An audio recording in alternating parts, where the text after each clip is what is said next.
Okey, baik. So kita record dulu. Okey. Boleh dapat 100 lah A terus. Okey, iyalah.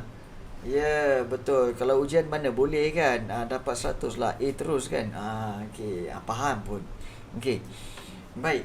So kita nak lihat di sini iaitu bab 3 pengaruh persekitaran fizikal terhadap kepelbagaian tumbuh-tumbuhan semula. Jadi, so cikgu recap dulu. Okey, cikgu akan ulang balik kemudian sampai ke mana yang kita tak habis lagi kita akan sambung ya. Alright. So kalau kita lihat di sini tentang faktor persekitaran. Okey, ingat Okey, bab yang ini iaitu berkaitan dengan apakah 4 faktor yang menyebabkan perbezaan binatang dan perbezaan tumbuh-tumbuhan. So ada 4 faktor yang menyebabkan perbezaan itu. Iaitu sebenarnya yang pertama bentuk muka bumi, iklim, tanah dan juga saliran. Okey. So itu paling penting. Okey, iaitu bentuk muka bumi, iklim, tanah dan juga saliran. Okey, harus diingat ada yang bertanya kenapa kata apa? Boleh ke dapat 100% dalam ujian di sekolah menengah? Sebenarnya di sekolah menengah anda tak ada dah. Dah tak ada dah 100% Tak ada. Kebiasaannya 96, 97 pun dah kira cukup baik lah. Okey, 100% tu tak ada. Okey, so don't expect 100%. Memang tak ada. Memang tak ada. Okey. So buat yang terbaik saja, okey? Buat yang terbaik saja. Okey. Baik. So kita lihat di sini faktor-faktor yang mempengaruhi kepelbagaian tumbuhan. Kita telah lihat tentang pertama sekali bentuk muka bumi, iaitu bentuk muka bumi tanah pamah. Bila tanah pamah di Malaysia ada pokok meranti, ada pokok jelutong dan cengal.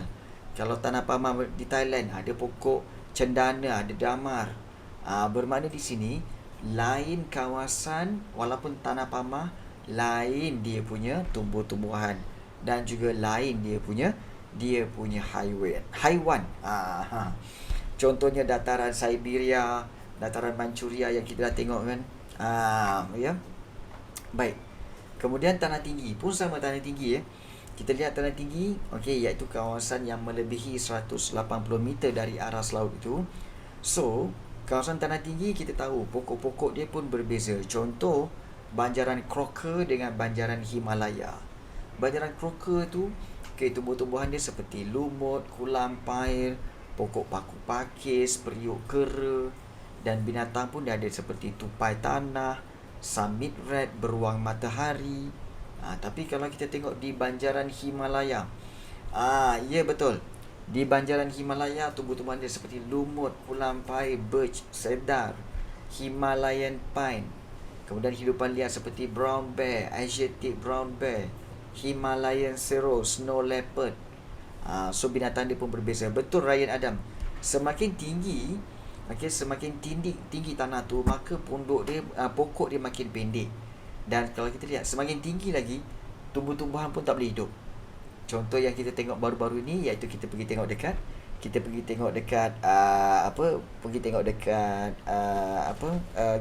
Gunung Everest. Di mana di Gunung Everest tu kalau kita lihat memang batu-batu sahaja. So tidak ada tumbuh-tumbuhan, tidak ada pokok. So memang begitu. Ada ke pokok dekat laut? Ada. Pokok dekat laut ada. Memang ada pokok dekat laut. Ada yang bertanya, ada ke pokok dekat laut? Ada. Cuba tengok dekat ni Bikini Bottom. Cuba tengok kat Bikini Bottom. Bikini Bottom ada pokok, ada jalan raya Bikini Bottom okey, baik. Okey. Bikini Bottom. Pernah dengar? Kenapa pokok strawberry tak boleh hidup kat KL? Pokok strawberry tak boleh hidup dekat KL kerana perbezaan iklim. Okey, suhu dan iklim ini berbeza, maka pokok strawberry tak boleh hidup di situ. Ya, perbezaan. Ingat suhu, kemudian juga cahaya matahari, okey, dan juga taburan hujan, itu adalah iklim. Itu adalah. Ya betul Aina Soha. Tak ada. Kalau lagi dalam laut maka dia tak ada tumbuh-tumbuhan. Sebab lagi dalam bermakna dia tak sampai cahaya matahari. Bila cahaya matahari tak sampai, maka pokok-pokok pun tak boleh hidup dalam laut. Tak boleh. Dan begini. No. pokok apple di Malaysia? Tidak. Kalau kita bagi nutrien, tak ada. Sebenarnya pokok sebenarnya sangat bergantung kepada tanah. Dan tanah untuk apple biasanya pokok-pokok tanah tu adalah tanah-tanah untuk seperti posol, kemudian tanah-tanah yang kita belajar hari tu kan, terra rosa. So tanah kita tak ada. Tanah kita jenis tanah latosol, tanah merah, berbeza. So nutrien dia berbeza. Bila nutrien dia berbeza, so kalau kita bagi nutrien dia pun tak sama. Taburan hujan pun tak sama. Jadi sukar untuk tumbuh. Then I don't think so dia boleh tumbuh. Pokok apple di Malaysia, I don't think so. Okay, baik. So kita telah lihat bagi semua yang pokok mahu boleh hidup ke? No. Sebab berbeza tanah. Kalau bagi semua yang pokok mahu boleh hidup lah, tapi kena tempat dia lah. Tanah di tempat dia. So tanah pamah, tanah tinggi dan juga pinggir laut. Bukan macam tu. Baik. Baik. Puasa lah. So puasa kita kena slow down. Puasa. Okay. Kita ada tanah pamah, kita ada tanah tinggi, kemudian kita ada pinggir laut. Okay, pinggir laut maksudnya pulau-pulau.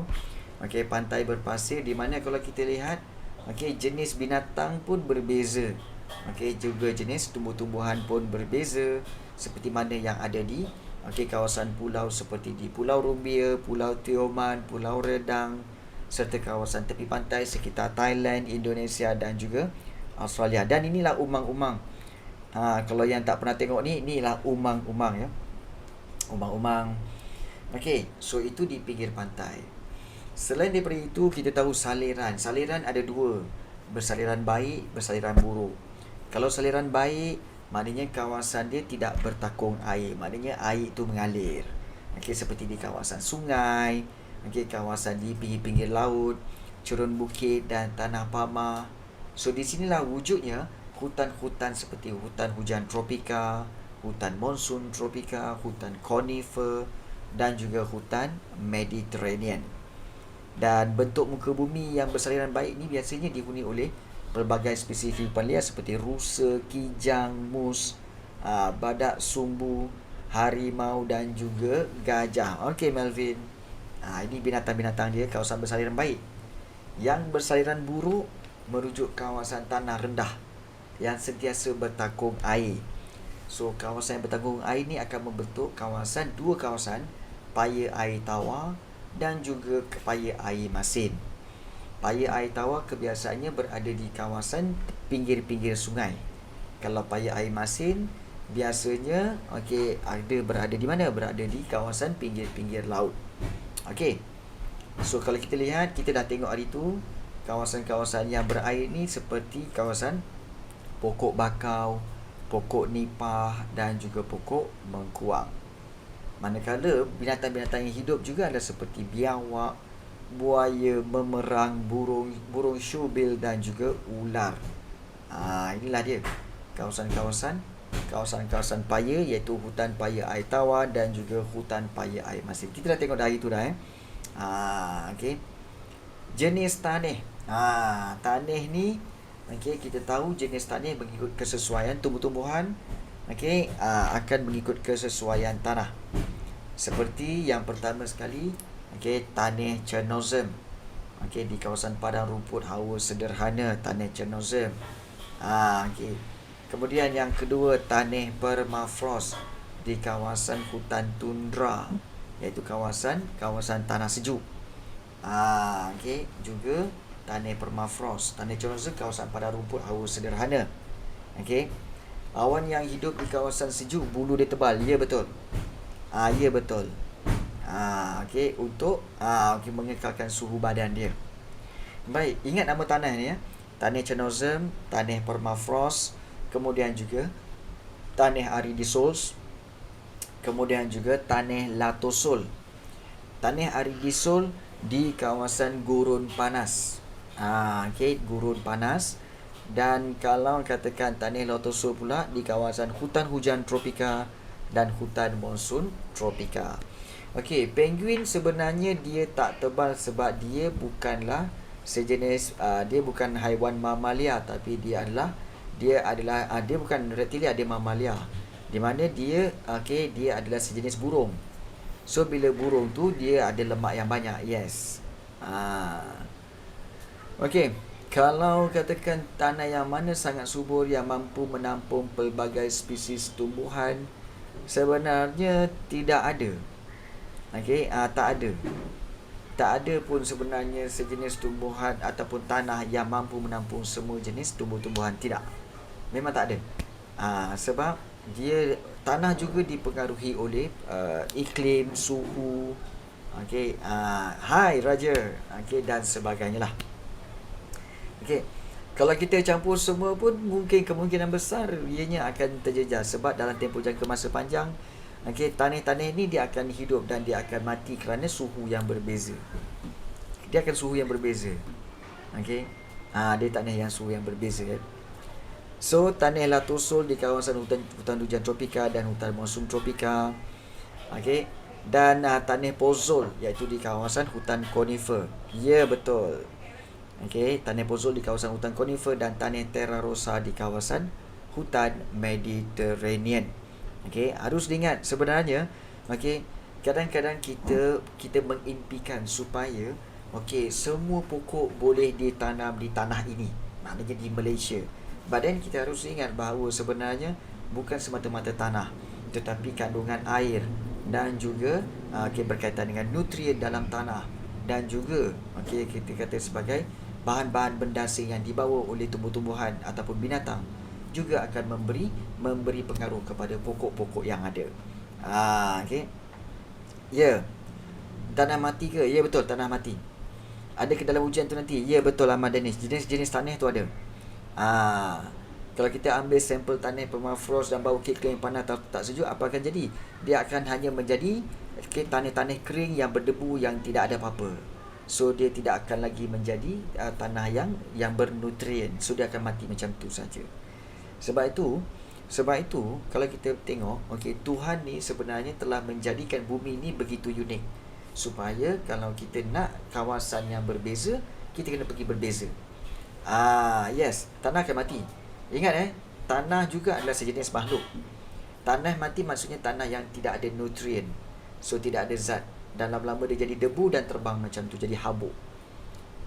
Nampak tu?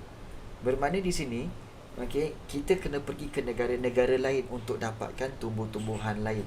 Kita kena pergi negara lain untuk mendapatkan binatang-binatang lain. So it means Tuhan menggalakkan kita untuk explore dunia ini, kerana untuk menikmati the different kind of iklim, different kind of climate, different kind of manusia, supaya kita help each other. Yes, itu sebenarnya itu dia punya kita kata sebagai hikmah dia. Jangan kita just duduk kat dalam kawasan kita. Ya, kita ada import export barangan, betul. No, dia tak ada evolve. Dia tak ada evolve. Dia lambat. Perubahan itu lambat sebenarnya. Perubahan itu lambat. So kena ambil masa juga. That's why kesimpulannya, kenapa tanah berbeza-beza, supaya kita boleh pergi ke negara-negara lain, dan juga kita boleh menghormati dan juga kita boleh appreciate apa yang berbeza dengan negara kita. Baik. So kita lihat di sini iklim gurun panas. Iklim gurun panas, kita dah tengok hari tu, iaitu perbezaan daripada segi iklim. Kalau gurun panas, panas dan kering sepanjang tahun, jumlah tahunan hujan pun 250 mm. Takkan kamu nak expect kat situ boleh tanam durian? Takkan kamu nak expect di gurun panas boleh tanam pokok-pokok apple? Tak boleh. Jadi pokok tu akan mati kerana perbezaan iklim. Nampak tak? Dengan jumlah iklim ni apa? Perbezaan angin, kemudian perbezaan jumlah hujan, perbezaan suhu. Ini antara punca-punca kenapa sesuatu pokok itu tidak boleh hidup di tempat lain. Kena hidup di tempat dia juga. Ya, betul. Maknanya Brazil dengan Malaysia memang sama. Betul. Brazil dengan Malaysia memang sama. Kita berdua sama-sama di garisan khatulistiwa, iaitu di kawasan Okey, hutan hujan tropika. Ya, sama. Ya. Okey. Okey, cuaca dengan iklim sama ke? Confused. Okey. Cuaca ni, okey, iklim ni sebenarnya including angin, including hujan dan juga including suhu. So, these three items adalah we call it iklim. Boleh faham Raja? Okey, angin, hujan, suhu adalah ketiga-tiganya dalam kategori iklim. So, iklim itu okey, dalam tu kena tengok angin, hujan dan suhu, perbezaan-perbezaan itu. Okey. Ya. Ya. Benda sama lah. Ya, benda sama. Ya, betul. Okey. Spesies dan breed apa beza? Okey, spesies mungkin jenis-jenis dia. Okey, jenis-jenis binatang-binatang tertentu, tetapi breed tu adalah apabila dia ada mix. Okey, ada mix between yang di sini dengan yang di berbeza. Contoh macam kucing. Kalau kamu tengok kucing, kita tahu spesies kucing, is kucing lah. Tapi dia breed ada macam-macam. Ada BSL lah, kemudian DSL lah, kemudian ada Persian lah, kemudian dia ada macam-macam kan. So itu breed. Itu breed. Kalau spesies, dia spesies just cat lah. Cat lah, kucing lah. Kucing pula banyak jenis kucing. Kucing untuk pets ya. Ada kucing yang besar dalam hutan, yang wild cat seperti apa? Tiger, seperti lion, tu wild cats. Tak ada. Manusia sama. Manusia dia tak panggil breed. Dia tak panggil breed, dia panggil keturunan. Okay. Baik. So, ini adalah pokok-pokok dia, dan ini adalah contoh-contoh hidupan liar seperti tikus jerboa, oryx, laba-laba, musang fennec, rusa gazelle dan juga unta. Kita dah tengok itu. Okey. Juga iklim monsun tropika. Monsun tropika inilah dia yang kita telah lihat. Okey, iaitu kita telah lihat adanya pokok-pokok jati, pokok paku pakis, pokok buluh dan juga pokok mahogani yang kita tengok hari tu. So, pokok-pokok seperti ini, kalau kita tahu bahawa dia pun tak ada breed. Dia hanya ada jenis dia sahaja. Dia tak boleh breed kan, sebab dia memang structure dia, memang pokok dia begitu. Cuma lain tempat, lain bentuk dia. Kerana apa? Pengaruh iklim. Contoh kalau macam pokok buluh di kawasan negara kita ni ataupun di kawasan iklim khatulistiwa, dia mungkin dia terkumpul. Tapi kalau pergi Jepun, pergi Korea, dia punya pokok buluh mungkin jarang-jarang. Dia ada berjarak-jarak sikit. So, faktor cuaca. Faktor cuaca. Okey. Ya, betul. Betul, Ryan. So, ini contoh binatang hidupan liar yang ada di hutan monsun tropika seperti cepelai, burung murai, binturong, burung bangau, harimau bintang, biawak dan juga gajah serta monyet. Monyet betul. Okey, baik. Dan kita ada tengok baru-baru ni, iaitu iklim Siberia, di mana kawasan iklim Siberia ni meliputi 2 kawasan yang sangat luas. Okey, dan cikgu dah bagi tahu tentang jumlah kerpasan. Kerpasan ni maknanya adalah air hujan yang turun menjadi kepingan-kepingan salji. Ya, kepingan-kepingan salji. Kenapa turun jadi kepingan salji? Sebab suhu yang sejuk di sana. Yalah, suhu yang sejuk. Okey, suhu musim panas pun 15 hingga 20 darjah. Musim sejuk dia negatif 17 hingga negatif 5. Tak sejuk sangat. Kan? Kalau beli peti ais pun tak guna beli peti ais ya. Sejuk sangat. Sejuk dia lagi daripada sejuk peti ais. Gitu. Okey. Tak ada. Tanah permafrost tak ada di Malaysia. Permafrost tak ada di Malaysia. Tak ada. Dia berada di kawasan tundra. Okey. Baik. Ini contoh tumbuh-tumbuhan seperti pine merah, paper birch dan juga dahurian larch yang kita dah tengok beberapa minggu lepas. Okey. Dan inilah hidupan liar seperti martens, mink, beruang kutub, harimau Siberia, Siberian wolf dan juga lynx. Hujan warna merah cikgu. Okey, hujan warna merah. Sebenarnya bukan hujan yang berwarna merah, tapi sebenarnya proses cahaya matahari itu yang membilaskan hujan itu kelihatan berwarna merah. Okey. But then untuk hujan yang airnya berwarna merah, tidak ada lagi dicatatkan. Tidak ada lagi catatkan tanda permafrost tu memang dia kerasan hitam lah. Ingatkan tanda kiamat. Tanda kiamat dah ada dah kan. Okey, baik. Baik, hari ni kita tengok iaitu iklim Laurentia. Iklim Laurentia meliputi kawasan Kanada. Okey, Kanada, Timur Laut Amerika Syarikat, China, Manchuria, Korea Utara, Jepun dan juga Patagonia di Amerika Selatan. Dan hujan sana turun sepanjang tahun. Hujan tahunan antara 500 mm hingga 1000 mm. Milimeter. Bagi tahu cikgu, kalau hujan tahunan 500 mm hingga 1000 mm, banyak ke sikit? Banyak ke sikit ke atau sederhana hujan dia? 500 mm hingga 1000 mm. Macam sikit je. Baik. Sikit. Ya, betul. Dia sikit. Dan ke arah sederhana lah. Sederhana. Tapi sebenarnya, kita tahu yang paling banyak macam kita. Kita ni orang kata apa, lebih daripada 1500 milimeter ataupun 2000 milimeter. Kalau gurun panas 250 milimeter je. Maknanya gurun panas sikit sangat. So yang ini banyak sikit lah iklim Laurentia. Dan hujan lebih banyak pada musim panas, salji turun pada musim sejuk. Dia ada guna alat dipanggil tolok hujan.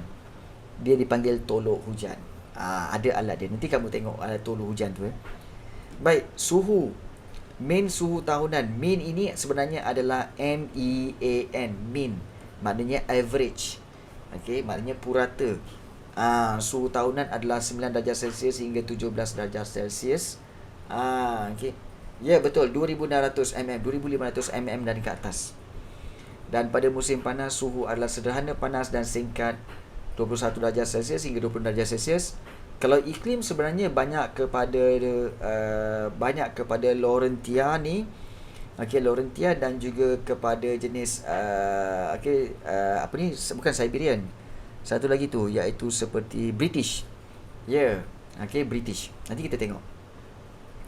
Pada musim sejuk, suhu adalah sangat sejuk iaitu kira-kira 6 darjah Celsius hingga 10 darjah Celsius. Manchuria ada dekat atas daripada negara China. Atas negara China Dan julat suhu tahunan adalah 20 darjah Celsius hingga 30 darjah Celsius. Angin arus sejuk telah merendahkan suhu di kawasan Jepun, China, Korea Utara dan kawasan Siberia. Dan angin monsun barat laut bertiup dari darat menyebabkan musim dingin dia adalah kering. Seperti pokok-pokok yang ada di sini. Pokok maple, pokok fir, pokok beech dan juga pokok yellow birch. So dia punya warna tu agak sekata sikit lah. Pokok-pokok dia. Dekat Kanada kan. Dekat Kanada pun ya. Dekat Jepun pun ada, China pun ada, North Korea pun ada. Dan hidupan liar yang ada seperti wood duck, beaver, Canadian lynx dan juga Canadian goose. Serta kita ada northern flicker dan juga chipmunk. Ni chipmunk, betul-betul chipmunk memang betul-betul chipmunk. Kenapa daun merah? Kat sini pun ada daun merah apa? Bunga raya tu. Bunga yang merah. So memang ada daun merah semua jadi ini ada juga penguin. Penguin. So So setelah kita dah lihat berkaitan dengan iklim Laurentia, dan juga iklim kita dah lihat tentang iklim di iklim Siberia dan sebagainya. Maka dengan itu, inilah iklimlah yang menyebabkan berlaku perubahan tumbuh-tumbuhan dan juga haiwan. Dan terusan cikgu cakap, topik ni memang banyak. Inilah dia kesimpulan bab yang ketiga ini. Iaitu kalau kita lihat faktor persekitaran fizikal, apakah faktornya? Bentuk muka bumi, saliran, tanah dan iklim.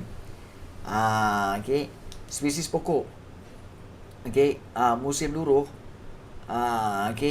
Yalah, spesies pokok tu lah. Okey.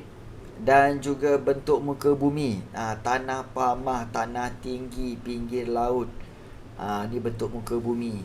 Saliran baik, bersaliran buruk. Kemudian kita lihat jenis tanah, Cenozoic, Permafrost, Aridisols, Latosol, Pozol dan juga Terra Rosa. Serta iklim. Pengaruh iklim iaitu gurun panas, monsun tropika, Siberia dan juga iklim Laurentia. Okey. Tak ada. Soalan tentang kenapa daun iklim tu berwarna merah tak? Itu dah masuk sains. Ini geografi bang. Tak ada klorofil, tak ada. Dia tak sampai ke tahap macam tu. Ya, 4 iklim sahaja. Iklim gurun panas, monsun tropika, Siberia dan juga Laurentia. Dia nak tunjukkan perbezaan itu. Okey. Sebenarnya iklim banyak. Okey, ada iklim British. Okey, ada iklim tundra. Okey, dan sebagainya. Okey, banyak lagi kan. Tapi dia ambil 4 sahaja. Iklim buah-buahan tak ada. Itu bukan iklim, tu musim. Musim buah-buahan ya, bukan iklim buah-buahan. Tak ada. Iklim buah-buahan tak ada. Musim buah-buahan ada. Okey. Okey. So jangan nak membongak. Okey, jangan nak membongak. So iklim musim sebenarnya di seluruh dunia musim sebenarnya ada 4. Ada 4 musim. Musim panas, musim luruh, kemudian musim bunga dan juga musim sejuk. So ada 4. Itu daripada segi cuaca. Dari segi cuaca Kalau di Malaysia tidak ada. Malaysia hanya menerima musim panas, dan juga musim hujan. Itu saja. Sebab kita berada di kawasan khatulistiwa. Sebab itu negara kita tidak menerima 4 musim. Kawasan 4 musim sebenarnya yang diterima, iklim 4 musim diterima oleh negara-negara yang berada di atas garisan jadi dan garisan sartan. Ingat lagi tak? Garisan jadi dan garisan sartan yang macam ni. Ingat lagi tak ni? Kan? Ingat lagi yang form 2 tu. Ya, betul. Oleh kerana negara kita dekat ekuator. Ekuator tu sebenarnya adalah garisan khatulistiwa. Ni ekuator, garisan khatulistiwa. So negara-negara yang berada di garisan khatulistiwa ini seperti Malaysia, Sri Lanka dan juga negara-negara Afrika ni, dia takkan terima iklim 4 musim. Tak ada. Dia memang tak ada iklim 4 musim, tak ada. Dan seperti Guyana dan sebagainya ni memang tak ada lah. Kalau nak ada iklim yang 4 musim ni, adalah negara-negara yang mesti berada di atas daripada Tropic of Cancer, iaitu mesti berada di atas daripada garisan sartan. Tropic of Cancer ni garisan sartan lah. Seperti China, kemudian Afghanistan, Pakistan, begitu juga Turki, Hungary, Romania, negara-negara United Kingdom dan ke atas sampailah garisan Arktik, iaitu Arctic Circle. Arctic Circle ini barulah hutan tundra. Hutan tundra. Arctic Circle memang dia hutan tundra. Jadi berapa banyak musim dah kita tengok kat sini. Ada banyak musim-musim yang ada di kawasan. Dan ada yang bertanya tadi tentang Manchuria. Di manakah Manchuria? Manchuria sebenarnya di kawasan ini. Video tolong hujan. Manchuria, ni Mongolia. Dan kalau kita lihat sebenarnya ni Mongolia, Russia, Mongolia ni China. Dan juga Manchuria sebenarnya adalah kawasan-kawasan yang berhampiran di sini. Kejap kita tutup. Kita off yang ini. Turn on 3D, turn on ini, dan kita akan tengok exploration. So kita akan lihat ini di kawasan Gansu, Ningxia, Inner Mongolia, Xinjiang kan. Ini kawasan Manchuria lah. Kawasan Manchuria yang mana ianya adalah sebahagian daripada daerah di kawasan China. Ni padang pasir besar ni, kata Ustaz Cikgu ni. Padang pasir yang sangat-sangat besar. Sebagai contoh, mungkin kita boleh masuk, kita tengok apa yang ada sebenarnya di sini. Boleh nampak tak? Okay, so kita mungkin boleh zoom in untuk tengok apa yang ada di kawasan ini seperti itu. Oh, tak ada street view. Okay, mungkin di sini. Oh, tak dibenarkan juga untuk duduk. Kawasan sini memang susah sikit untuk turun sebab dia tak benarkan. Dia kawasan larangan. Okay, kawasan larangan. So kita tengok, hopefully mana tahu ada. Kena ada pasport. Ya, betul.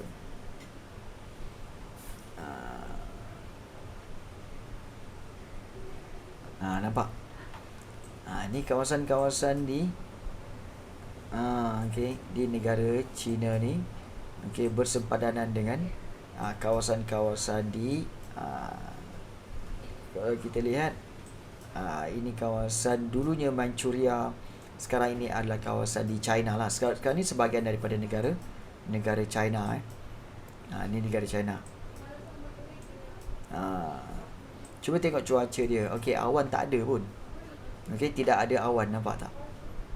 Dia tak ada awan. Nampak je macam panas. Memang panas pun.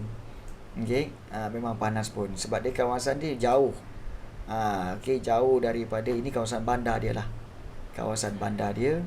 So bandar dia memang jauh daripada kawasan bandar yang jauh. Dan di kiri kanan tu adalah kawasan padang pasir.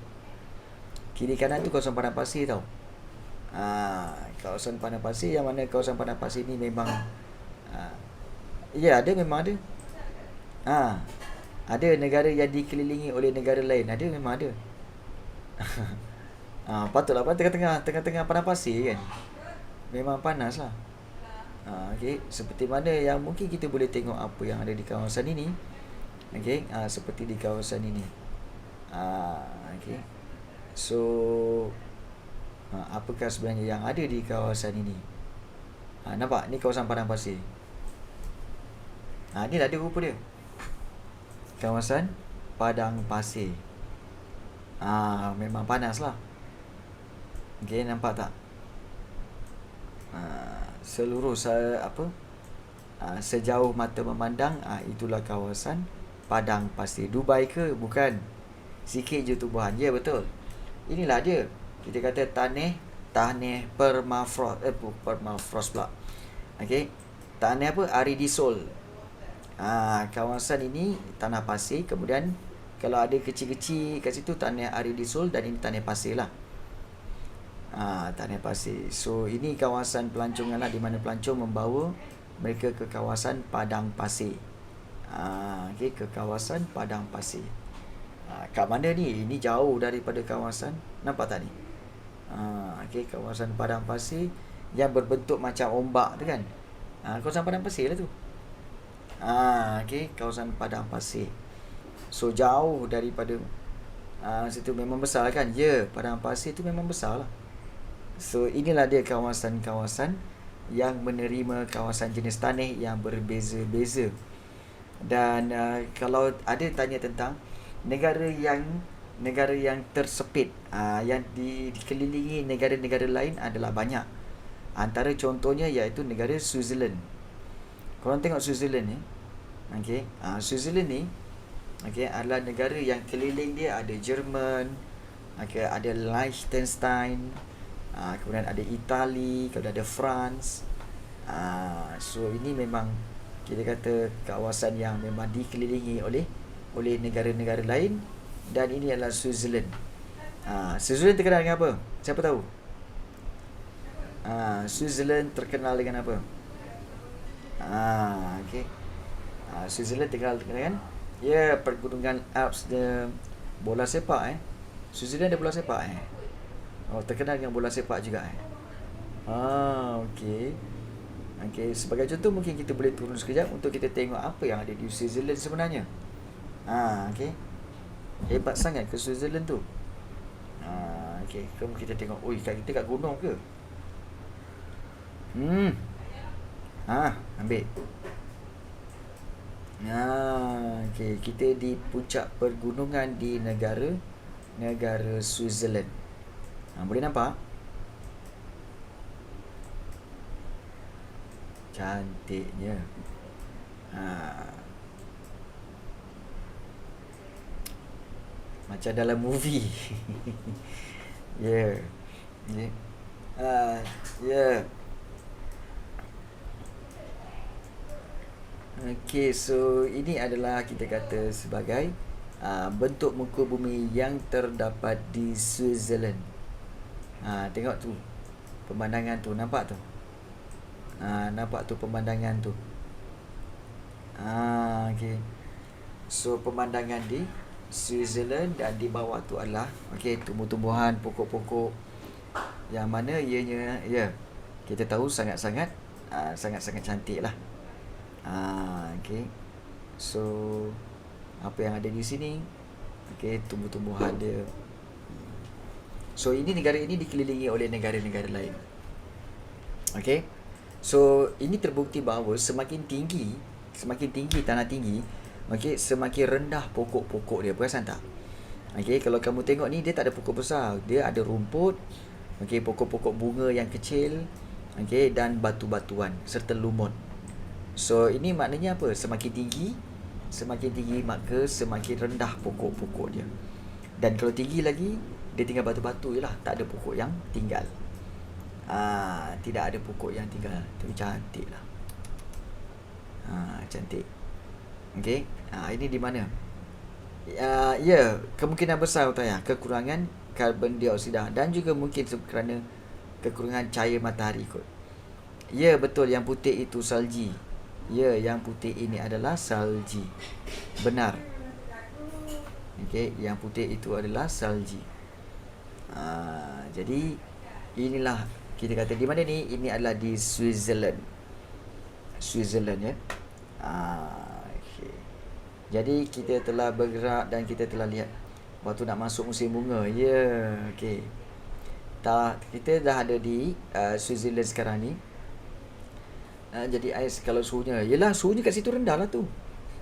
Kat situ suhu dia rendah. Sebab itu terbentuknya ais.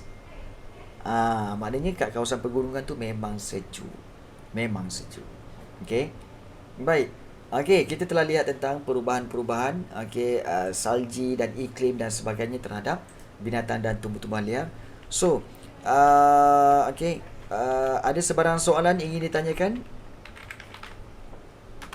Ya. Boleh tulis tentang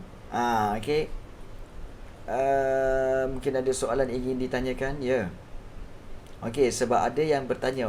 Tadi ada yang bertanya tentang bagaimana untuk mengukur tolok hujan. Nota. Siapa nak nota? Siapa yang akan balik ke asrama?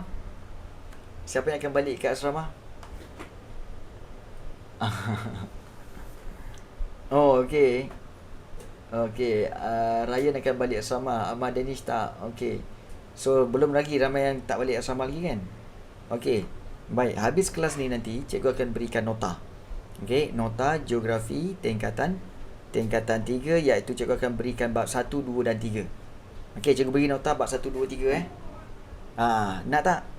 Bab 1, 2, 3 cikgu bagi nota. Okey tak? Alright. Kena bayar ke? Tak payah, percuma je cikgu bagi. Cikgu kongsikan dalam grup. Cikgu kongsikan dalam grup WhatsApp supaya korang boleh gunakan. Orang kata bulan puasa ni kena banyak bersedekah. Tak gitu Raja? Kan Raja kan? Baik. Baik, ada yang sibuk tanya tentang tolok hujan. So bagaimana untuk tolok hujan? Tengok betul-betul macam mana orang mengira tolok hujan.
Namun, bagaimana bila alat penakar hujan rusak?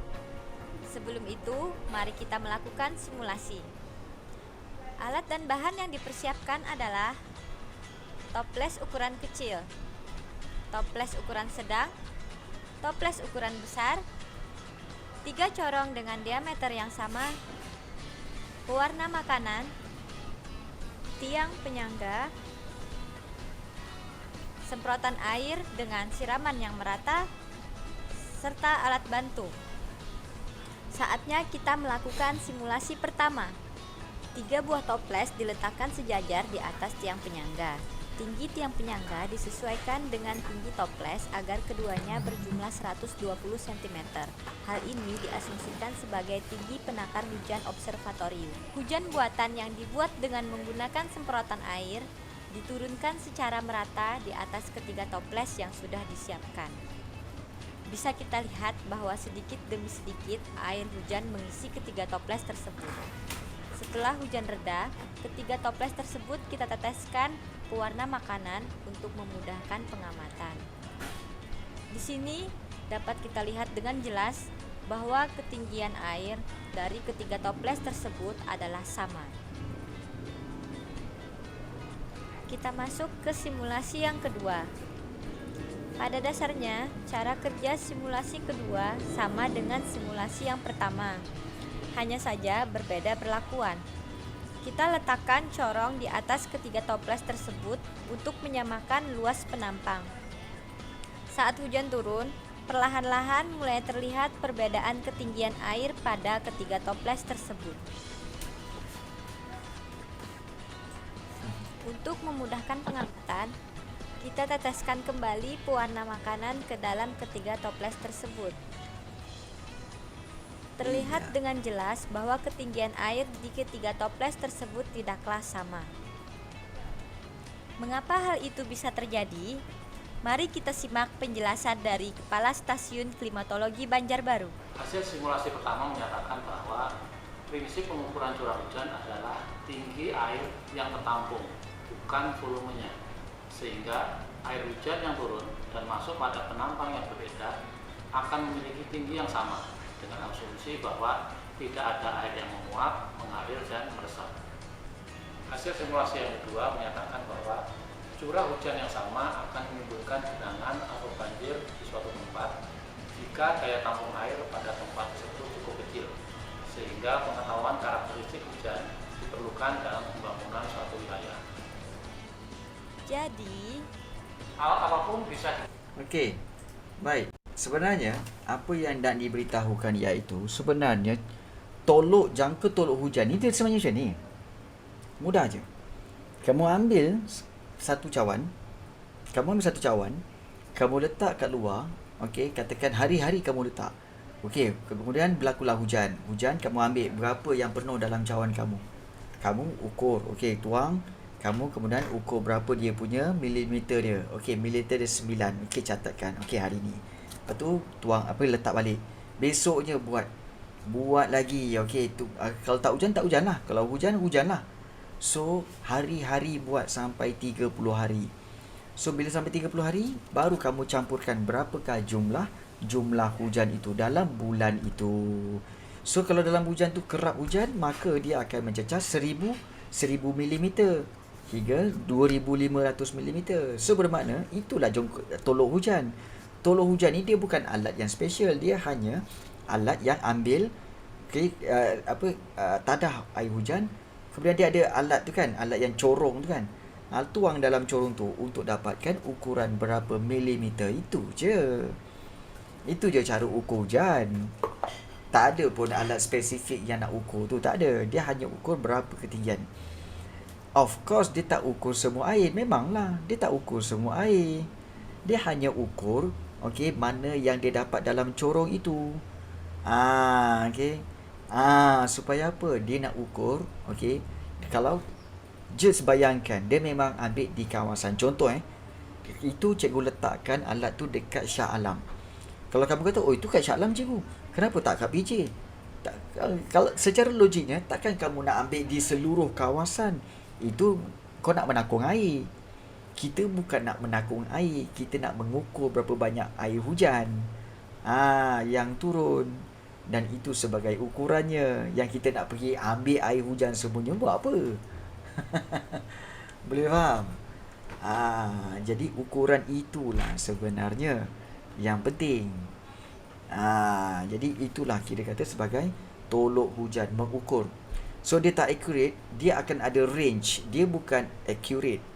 Okay, benda-benda alam ni dia tak ada exact amount. Dia ada range. Sebab itu macam kita selalu belajar dalam geografi kan. Okay, jumlah hujan tahunan kita adalah di antara 1,500 mm hingga 2,500 mm. So dia takkan cerita mesti 2,400 mm. Tak. Dia tak pernah bagi accurate exact amount. Dia mesti ada range. Nampak tak? So range tu untuk menunjukkan sama ada dia banyak ataupun dia sedikit. Itu je. Nampak? So itulah kelebihan penggunaan tolok hujan dalam mengukur jumlah hujan tahunan ataupun jumlah hujan bulanan di sesuatu kawasan. So kamu dah tengok dah macam mana dia ukur. Jap, ni siapa Melvin ni? Melvin ni siapa? Melody ke? Ayo, yang kuban-kuban aja. Aduh, hai. Okey, kejap Melody, kejap Melvin kan. Melody, hati-hati. Yang kalau jadi perempuan saja. Jangan kejap perempuan, kejap laki, kejap perempuan. Macam ada budak tu kan. Kejap rambut hijau, kejap rambut hitam, kejap rambut pink, kejap Mengata nampak depan-depan. Tak, dia bukan mengata, memang cakap depan-depan. Serius depan-depan cakap. Jadi kan cikgu cantik. Okey. Baik, saya faham dia unit militer sebab dia guru militer. Tapi kenapa tak ada sahajawan? Kenapa tak macam sahajawan? Dia tak ada. Dia just guna untuk jangka tolok tu, maknanya jangka dia macam tube tu. Itu saja. Okey. Okey, sebab dia hanya menakung air saja. Itu je. So sahajawan tak dia tidak memerlukan satu standard. Yang paling penting kamu kena guna yang sama. Kalau kamu guna sahajawan tu besar inilah for the whole kajian. Tapi kalau kejap guna yang ini, sekejap guna besar, sekejap guna kecil, so dia dah tak accurate. So kamu mesti fixkan benda tu. So kamu kena tahu kan bahawa kalau dalam satu kajian, variable mesti kamu kita kata malarkan. Pemalar semua pemboleh ubah perlu dimalarkan. Pernah dengar perkataan tu? Semua pemboleh ubah perlu dimalarkan. Pemboleh ubah dimalar. Pemboleh ubah dimalarkan. Itulah dia. Benda-benda seperti cawan tu, itu pemboleh ubah yang dimalarkan. Yes. Kerana Melvin, kadang-kadang perempuan, kadang-kadang lelaki. Kau jangan macam-macam. Kan? Lagi saya tukar rambut lah cikgu. Tukar rambut? Hai, kau ni tukar rambut macam tukar apa? Macam tukar SIM card je. Okey, boleh keluarkan kemudian masukkan balik SIM card baru, suka hati je. Okey, lagi. Okey, baik. So, hari ni first puasa, so mungkin ramai yang nak pergi ke bazar Ramadan untuk tengok-tengok apa lagi yang boleh dimakan untuk berbuka. Jadi cikgu rasa eloklah kita keluar untuk kita pergi tengok apa yang ada di bazar Ramadan. Okey tak? Okey, dan nanti malam cikgu akan kongsikan dengan kamu. Okey.